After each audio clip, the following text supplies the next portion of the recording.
जी कह गए हैं कि किसी का कोई कारण नहीं होता है, लेकिन हाँ ये सच है कि जो कारण होता है वो काल स्वयं अपना कारण बना लेता है। जरा सोचिए, एक छोटा सा कोरोना वायरस जिसका साइज माइक्रोमीटर में, माइक्रो सेंटीमीटर में या माइक्रो मिलीमीटर में या जिसमें भी हो, लेकिन इतना सूक्ष्म है वो कि आप अपनी आंखों से उसे देख नहीं सकते। जबकि आपका शरीर 6 फीट होगा, 6.5 फीट होगा, आपकी मोटाई काफ़ी होगी, आपका वेट 80 किलो, 1.5 कुंटल, 1 कुंटल ऐसे आपकी होगी। आपकी इम्यूनिटी पावर बहुत ज़्यादा होगी, खाने पीने की चीज़ें आप बहुत ज़्यादा खाते होंगे, एक्सरसाइज बहुत ज़्यादा करते होंगे, सब कुछ करते हैं, बहुत अच्छे तरीके से करते हैं, आपको मालूम है।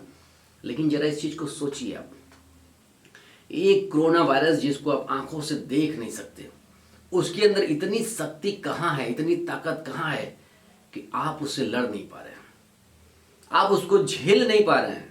आप उससे डर के घरों में बैठे हुए, दीवारें बंद कर लिए हैं, दरवाजे बंद कर लिए हैं, जंगले बंद कर लिए हैं, 4 दीवारी के अंदर आप हैं। क्यों मालूम है? क्योंकि आपको भगवान पर भरोसा नहीं है, क्योंकि आप भगवान की पूजा करते ही नहीं हैं, आपकी भगवान में आस्था ही नहीं है। इस चीज को याद रखिए कि आप जो लड़ाई करते हैं किसी इंसान से, ये आपकी ताकत नहीं है। जो आप बुद्धि चलाते हैं किसी से, ये आपकी बुद्धिमत्ता नहीं है। जो आप दिमाग लड़ाते हैं किसी से भी, किसी के पीछे छल कपट करने की कोशिश करते हैं, कि आपकी कोई बुद्धि विवेक नहीं है।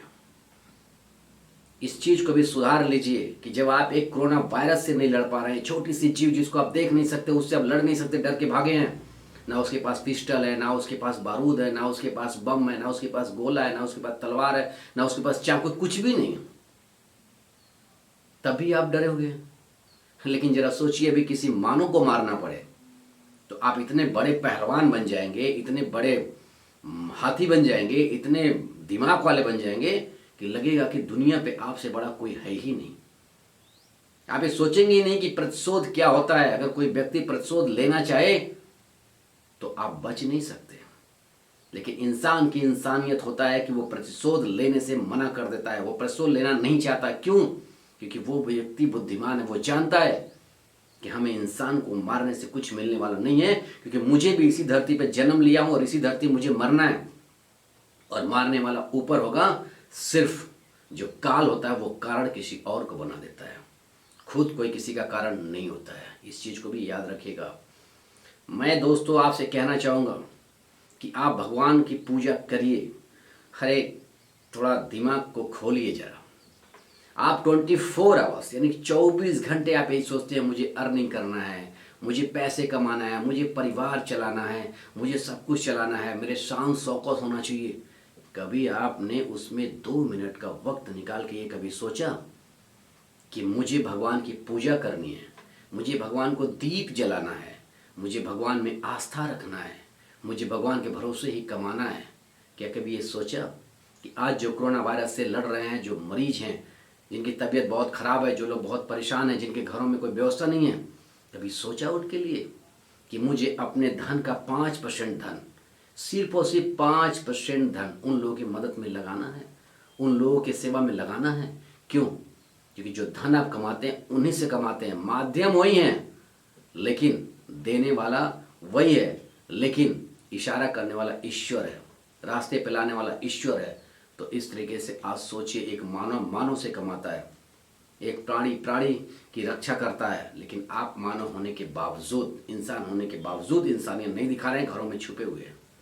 ठीक है, आप घरों में छुपे हुए हैं, कोई दिक्कत नहीं है, पर आप गूगल पे चलाते होंगे, पेटीएम चलाते होंगे, किसी हॉस्पिटल पर फ़ोन कर लीजिए, किसी डॉक्टर्स को फ़ोन कर लीजिए, उसके परिवार वालों को फ़ोन कर लीजिए, उनकी जो मदद हो वो अकाउंट में डाल करके 1000, 2000, 500, 2000 मदद करना शुरू करिए। आप लोग, हिंदुस्तान के लोग मदद करना शुरू करिए। हिंदुस्तान की लाइफ चेंज हो जाएगी, लोगों का हौसला बुलंद हो जाएगा, और आपके दिल को तसल्ली मिलेगी, आपको सुकून मिलेगा कि मैं एक मानव हूँ, मैं एक इंसान हूँ, और मैंने एक इंसानियत निभाई है, मैं एक हिंदुस्तान का हिस्सा हूँ। और हिंदुस्तान जब लड़ रहा था महामारी से, तो उस महामारी का हिस्सेदार मैं भी हूँ, जिससे मैंने लोगों की भलाई किया, जिनमें लोगों के लिए आगे चल करके मैंने मदद किया। ये खुद को साबित करने का टाइम है, और इसको आप साबित करिए, इसको साबित करिए, ये आपकी इंसानियत है। शायद आप अच्छे तरीके से जानते होंगे भगवान कृष्ण को, भगवान कृष्ण ने बहुत सारे उपदेश दिए थे। उन उपदेशों में एक उपदेश मुझे भी याद है, जो मैं आपको उपदेश बताने की कोशिश कर रहा हूँ। अगर मुझसे कोई मिस्टेक होगा तो आप माफ़ करने की कृपा करिएगा। भगवान श्री कृष्ण ने कहा था, जिस दिन समझिए अत्याचार बढ़ गया, जिस दिन समझिए औलाद अपने बाप को गाली देने लगा, जिस दिन माँ बेटे का रिश्ता शर्मसार हो गया, जिस दिन भाभी और देवर का रिश्ता शर्मसार हो गया, जिस दिन बहन और भाई का रिश्ता शर्मसार हो गया, जिस दिन रिश्ते का कोई महत्व नहीं रहा, समझ लेना वो कलयुग अपनी चरम सीमा पर आ चुकी है। और ये सच है कि कलयुग चरम सीमा पर है। आप भक्ति भाव छोड़ दिए हैं, पूजा में बिल्कुल नहीं दिमाग लगाते हैं, लेकिन अत्याचार, मारपीट, दुष्कर्म में आपका दिमाग ज़्यादा से ज़्यादा लगता है। अब सोचिए, इतने बड़ी शरीर लेकर एक छोटे से कोरोना वायरस से भाग रहे हैं, मुंह पे हम मास्क लगा रहे हैं, सैनिटाइजर का यूज कर रहे हैं। क्यों? क्योंकि गलती आपकी और मेरी है, और इस गलती का वक्त है सुधारने का।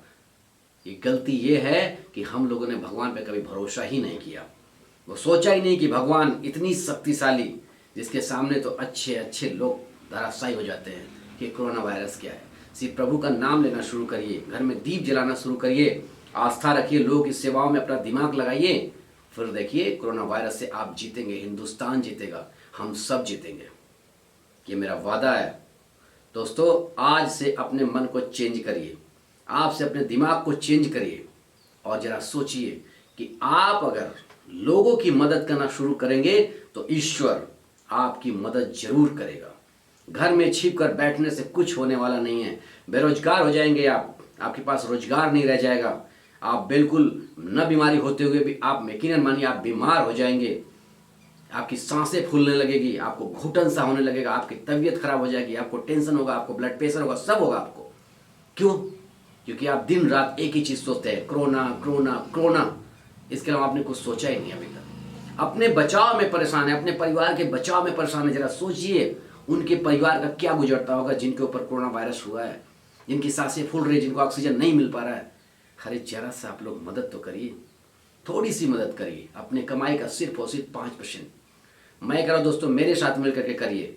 हम लोग एक लेटर बनाते हैं, जिलाधिकारी को देते हैं, जो भी हमारे पास व्यवस्था होगी हम इकट्ठा होकर के उस चीज़ को जिलाधिकारी तक मुहैया कराएंगे, और उस क्षेत्र के लोगों को, जो हमारे संपर्क होंगे, जो हमारे जान पहचान के लोग होंगे, आपकी जान पहचान के लोग होंगे, उनको हम और आप मिलकर के मदद किया जाए। अगर मेरे पास इतना धन होता कि मैं अकेले किसी की मदद कर सकता तो मैं यकीनन करता। अगर मैं मुख्यमंत्री होता, अगर मैं देश का या अपने प्रदेश का मुख्यमंत्री होता, तो मैं सबसे पहला जो काम करता, सबसे पहला मेरा ये होता कि जितने भी सरकारी कर्मचारी हैं उनकी सिर्फ और सिर्फ मैं तनख्वाह देता, तनख्वाह के ऊपर वाले जितनी भी बोनस आती हैं उन सब को सब मैं गरीबों में बंटवा देता। दूसरा मैं ये करता कि जितने भी गरीब व्यक्ति हैं, जो मजदूर हैं, उनके एक एक घरों की मैं जांच कराता, एक एक घरों तक नेताओं को पहुंचाता, एक एक घरों को प्रधान को पहुंचाता, जो भी होते हैं छोटे अधिकारी, जो भी पुलिस फोर्स, सबको एक एक घरों तक मैं पता करवा करके एक एक घरों में कम से कम पर महीना 5-5 हज़ार रुपया मैं देता। दूसरा, जितने भी कोरोना वायरस से पीड़ित होते हैं, जितने भी कोरोना वायरस से पीड़ित होते हैं, उनको कम से कम मैं मुआवजा के नाम पर 1 से 2 लाख रुपया देता, और उसके बावजूद उनके खाने पीने की चीज़ें हॉस्पिटल में या जहाँ भी होते सारी चीज़ें मैं उपलब्ध कराता। क्योंकि सबसे ज़्यादा इम्पॉर्टेंट आज देश को बचाना है, देश को, लोगों को बचाना है। खुद को बचना बहुत इम्पॉर्टेंट नहीं है, क्योंकि जब गॉड चाहेगा, जब गॉड इस सांस को लेके जाना चाहेगा तो लेके जाएगा, वो कोई रोक नहीं पाएगा। कोरोना की बस की बात नहीं कि आपको मार दे, मुझे मार दे। क्यों? क्योंकि मुझे भरोसा है मेरे भगवान पर, श्री कृष्ण पर भरोसा है, श्री रामचंद्र जी पे भरोसा है, हनुमान जी पे भरोसा है, मेरे ब्रह्मांड तीनों लोक में जो हमारे देवी देवता हैं, मुझे उन पे भरोसा है। अरे इतने देवी देवता हैं हमारे, इतने भगवान हैं कि हम किसी का भी अगर नाम प्रेम से ले लेंगे तो कोरोना वायरस हमसे बहुत दूर जाएगा। लेकिन जब ऊपर वाला ही नहीं चाहेगा, बचाना ही नहीं चाहेगा, अगर हमारा टाइम ही पूरा हो जाएगा, आपका टाइम ही पूरा हो जाएगा, तो कोरोना वायरस तो छोड़िए, किसी भी तरीके से आप चले जाएंगे। कहीं गिर के टपक जाएंगे, कहीं ब्लड प्रेशर से चले जाएंगे, कहीं डर से चले जाएंगे, कहीं एक्सीडेंट में चले जाएंगे, कहीं हॉस्पिटल में चले जाएंगे, कहीं थप्पड़ मारने पे चले जाएंगे, किसी की गोली से चले जाएंगे, किसी भी तरीके जा सकते हो। इसलिए डरिए नहीं, लोगों की मदद करिए। और आगे, अगर मैं मुख्यमंत्री होता तो सबसे पहली व्यवस्था कराता उनके मनोरंजन की। जहां भी कोरोना वायरस वाले पीड़ित होते हैं वहां म्यूजिक, टेलीविजन, ऐसी बहुत सारी चीज़ों का मैं व्यवस्था कराता ताकि अपने दिमाग को न्यूज़ में ना जो फालतू न्यूज़ फेंक आती, ये कोरोना हुआ, वहाँ कोरोना हुआ, ऐसा कोरोना हुआ, ये छुओ तो कोरोना, वो छुओ तो कोरोना, इस पे 4 घंटे कोरोना रहता है, कपड़े पे 8 घंटा कोरोना रहता है, लैपटॉप पे पड़ गए इतने घर कोरोना रहेगा, आपके दरवाजे चाहोगे तो इतना, वो आदमी फ्रस्ट्रेट है, डिस्टर्ब हो चुका है। क्या दरवाजे से घुसो तो कोरोना, गाड़ी पकड़ो तो कोरोना, मास्क लगाओ तो कोरोना, टोपी पहनो तो कोरोना, कपड़ा पहनो तो कोरोना, जूता पहनो तो कोरोना, कोई सब्जी खाने दिला रहे हो तो कोरोना, घर में गैस आपने छू दिया तो कोरोना, ग्लास ब्लाट छू दिया तो कोरोना, कुछ भी छुआ तो कोरोना ही कोरोना। आप छुओगे क्या, करोगे क्या, आप कुछ कर ही नहीं सकते क्योंकि आपके दिमाग में कोरोना कोरोना कोरोना भर चुका है। इस कोरोना को हटाओगे कैसे? इसके हटाने का रास्ता एक ही है कि आप मनोरंजन करिए, एंजॉय करिए, अपनी लाइफ को अपने स्टाइल से जीजिए और कोरोना को भूल जाइए, क्योंकि आपकी यूनिटी पावर तभी मजबूत होगी जब कोरोना को आप भूल जाएंगे। आपको हल्की सी बुखार होती है, कोरोना, आपको जुकाम हुआ, कोरोना, आपको सर्दी हुआ, कोरोना, शरीर में दर्द हुआ, कोरोना। अरे भाई, क्या बीमारियां पहले नहीं होती थी? होती थी। क्या बीमारियां अब नहीं होंगी? होंगी। क्या लोग पहले नहीं मरते थे? मरते थे। क्या अब नहीं मरेंगे? मरेंगे। आप डर क्यों रहे हो? क्या आप नहीं मरोगे? मरोगे। क्या मैं नहीं मरूंगा? मरूंगा। लेकिन आने का रास्ता एक होता है जो माँ होती, माँ जन्म देती है, लेकिन जाने का रास्ता भाई साहब अलग अलग होता है। आप किसी तरह जाएंगे और हम किसी तरह जाएंगे। कोई किसी का मरने का कारण नहीं बनता है, ना ना ना ना ना। कारण तो काल स्वयं बनाता है। क्यों? जब आपका टाइम पूरा हो जाएगा, मेरा टाइम पूरा हो जाएगा, तो आपके बस की बात नहीं और मेरे बस की बात नहीं है कि दूसरे को हम रोक लेंगे।